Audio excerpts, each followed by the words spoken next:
Mga kababayan, kamusta po? Si Kamanong po, nagbabalik naman po muli para po magkomento po sa inyo dito po sa Tambayang Makabayan. Magandang umaga po muna sa inyo, tanghali, hapon, gabi at madaling araw po sa ating lahat. Sana po nasa maayos po tayong kalagayan, mga kababayan. Umpisa na po natin, magkomentuhan po tayo mga kababayan. Ito po, komentuhan po natin mga tambay. Ito pong kumakalat na video ni Manong Chabit mga tambay. Lalong-lalo po sa issue po ng korupsyon sa ating bansa. At pinatotohanan din naman po yan ng media.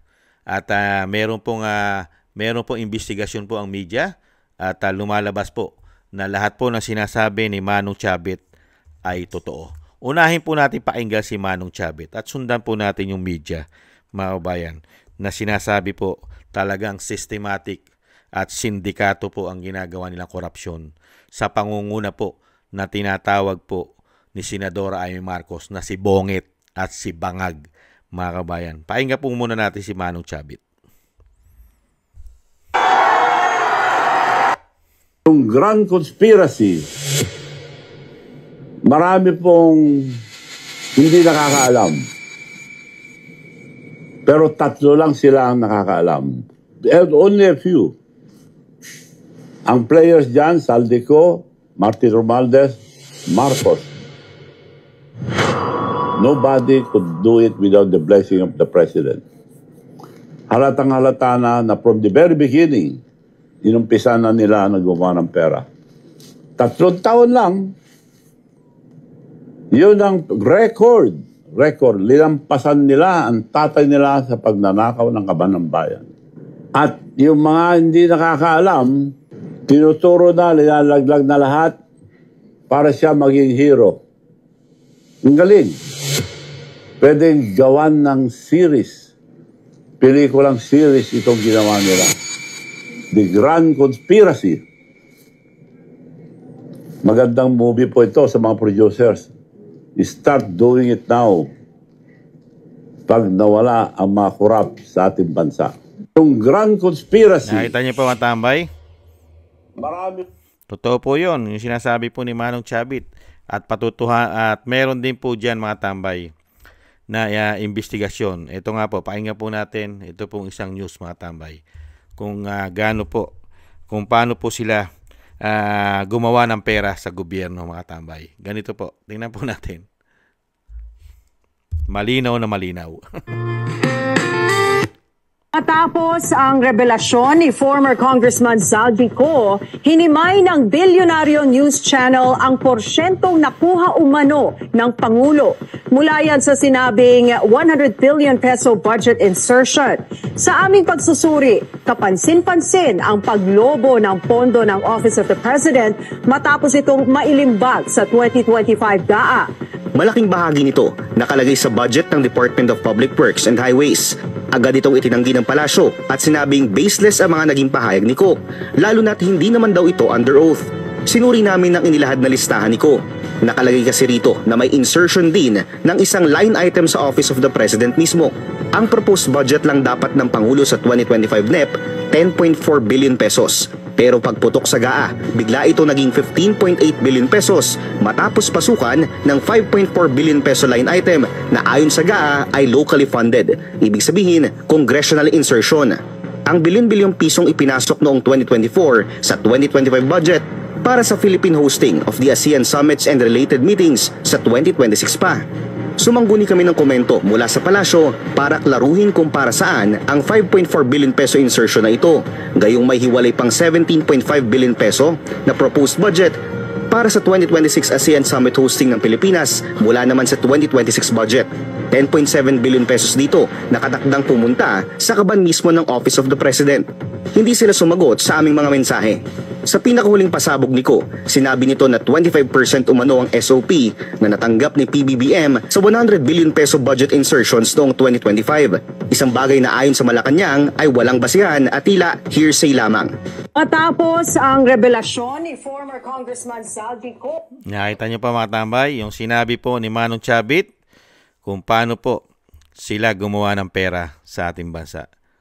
Di ba? Nakita niyo po yung sabwatan. Sabwatan po yan eh. Sino po yung sabwatan? Yung tatlo. Saldico, si Tambaluslos, at si Bongit na tinatawag din Bangag ng kanyang ate. Hindi ba? Nakita nyo po. Kaya nga pwede raw pong gawa ng pinikula eh. Di ba? Pinikula. Lalo-lalo po yung napakahuhusay magnakaw. Ang napakagagaling magnakaw sa pera ng taong bayan. Napakaganda nga na maipinikula yan. Di ba? Yung professional kang magnanakaw sa pera ng taong bayan.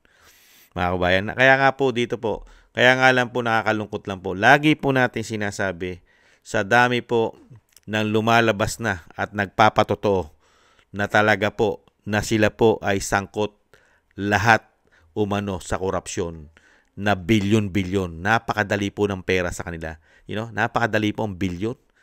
25%. Tapos, sagana-sagana pa sa mga insertion at napupunta ang budget sa Office of the President. Hindi po ba? Bilyon-bilyon, mga kabayan. Ibang klase, no? Wala pa ang confidential fund dyan na 4.5 billion. Nakita niyo po, puro bilyon ang pinag-uusapan. Nakita niyo po ginagawa sa atin nito mga demonyong ito at mayroon pang bisyo na pulburon na tinatawag na bangag. 4 na beses pang gumamit yan sa isang araw. Ayon po sa kanyang ate. At nang nakakalungkot, wala po tayong maasahan sa tagapagtanggol natin na sinasabi naglilingkod sila sa Pilipino. Ang mga men in uniform. Niyuyurakan na ang ating kaperahan, ang ating buwis, pero nananatili silang bangag. Baka nga bangag din, umano. Dahil tulog eh. Tulog, bingi, at pipe, at bulag. Dahil wala nakikita eh, nabulag na. Mahimbing na pagkakatulog, bulag pa, umano. Grabe, no? Grabe. Kaya nga po ang taong bayan ay hinihimok na rin po dahil wala po tayong maasahan sa ating mga kasundaluhan, sa ating mga men in uniform. Hindi po katulad ng panahon ni Erap. Di ba? Na waiting lang ay napakabilis po nilang tinanggal. Hindi po ba? Waiting issue lang yon. Kaya nga po may panawagan kay Senadora Amy Marcos eh. Di ba? May panawagan po, lalo-lalo po yung grupo po nila Professor Malu Tiquia, na talagang urgent, dali na ni Senadora Amy Marcos ang reklamo sa Supreme Court. Kailangan na pong dalhin sa Supreme Court ang reklamo, lalo-lalo po sa bisyo ni Bongit. Kailangan niya pong magpa-hair follicle testing. Kailangan na po siyang magpa-test sa buhok. Hindi po ba? Dahil hindi po natin kailangan at yan po ay labag sa batas, sa saligang batas, na meron po naglilingkod na magnanakaw at may bisyo pa na pulburon. Sana rin po ay tutukan din po yan at nananawagan po tayo kay Senadora Amy Marcos na sana po ay gawin niya, na dalhin niya sa Korte Suprema dahil wala naman po tayong aasahan sa impeachment din sa ngayon. Meron po ba nagpapile ng impeachment sa ngayon? Kay Bonget? Sige nga, kay Bangag? Na dinadala po nila ngayon sa Kongreso? Sa House of Representatives, meron po ba? Di po ba wala? Mga kabayan, sana, hindi pa tayo nawawala ng pag-asa, mga kabayan. Sana meron din po manindigan na ipaglaban po ang ating kapirahan, lalo-lalo po sa mga pinasabog ni Chubby Chingson. Napakarami po, conspiracy po ang ginawa nila. Grabe pong sabwatan. Talaga sindikato po ang gobyerno natin ngayon. Grabe po ang sabwatan nila. Lahat po sila ay nagkapera. Magmula po sa baba ay nakakapera na po ngayon sa nakawan. Grabe ang nakawan po sa ating bansa. At yan po ay pinatutunayan din po yan. At least may naglalabas po ng mainstream media. Iniimbestigahan nila ang kaperahan ng Office of the President. Hindi po ba? Na lahat ng sinasabi ni Saldico ay meron talagang katotohanan. Hindi po ba na talagang nagkamal po ng pera ang Malacanang na tinatawag na si Bonget o si Bangag, mga kababayan. Kaya nga nakita nyo po, napakabilis po nila kinasuhan si Saldico at lahat po ng tumatayong testigo ay kinakasuhan, lalo-lalo po pagkasama sila doon sa investigasyon, doon po sa itinuturo ng mga testigo, kasama sila. Yung po ang kinakasuhan. Kaya baliktad na po sa ating bansa ngayon. Baliktad na po, mga kabayan. Baliktad na po ang sitwasyon sa ating bansa. Noong panahon po ni dating Pangulong Duterte, ang kinakasuhan po mga magnanakaw. at yung mga may issue po ng pulburon. Ngayon po baliktad na. Ang kinakasuhan na po sa ating bansa yung mga testigo na. Yung mga witness na pwedeng maging state witness kinakasuhan. At malayang-malaya na po ngayon ang mga magnanakaw. Baliktad na po eh. Yung mga magnanakaw na po ngayon ang safe, malayang-malaya. Pati po mga addictus. Malayang-malaya. Dahil nga mismo yung Pangulo ay may issue po ng pulburon. Baliktad na po. Malaya na po ngayon lahat ng masasamang tao. At proud na proud po sila ngayon. Kaya napakahirap po ngayon magsabi ng katotohanan sa ating bansa ngayon. Mga kabayan, dahil ikaw pa, mga nganib pa ang buhay mo. Pagka ikaw ay nagsasabi ng totoo. Pero, pagka ikaw ay magnanakaw sa gobyerno at gumagamit ka pa ng pulburon, wala kang kaso. Wala. Mahirapan ka kasuhan. Hindi po ba? Nagtatanong na si Kamanong. Yan po mga tambay, ang kalat na po.